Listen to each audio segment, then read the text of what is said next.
Dalawang piraso. Sa mineral po kami sa halaman. May dugo pa. Ganyan lang kapawag ng ano. May dugo pa siya, yan o.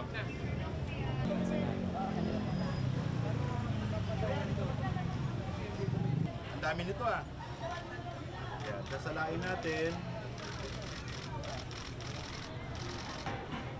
Sino may-ari nito? Ang dami nito ah.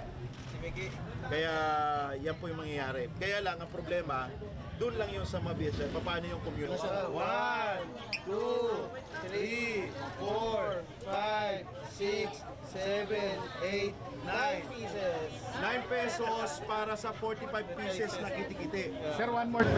Ang nakakuha ko ng 9 pesos sa 45 pieces na kiti-kiti. Ang nakuha ko. May doon, mali, pambili ko ng kape, malaking tulong sa akin to.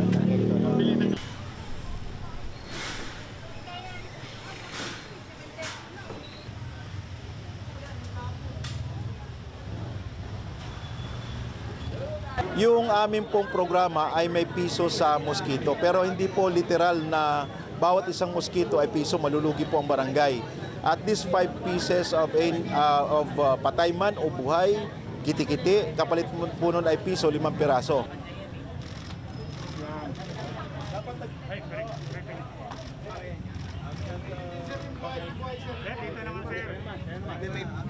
Nung nalaman ko po na medyo mataas ang cases sa barangay ko, and I have 44 cases, and meron po kaming 2 na po na namatay na estudyante.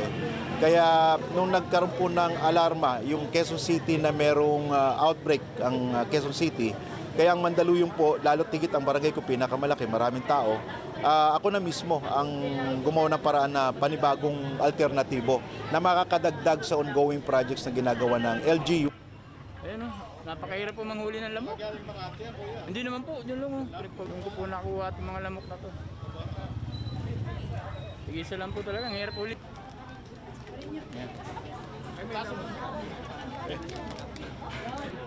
Makakaano, wala yan. Pumasok.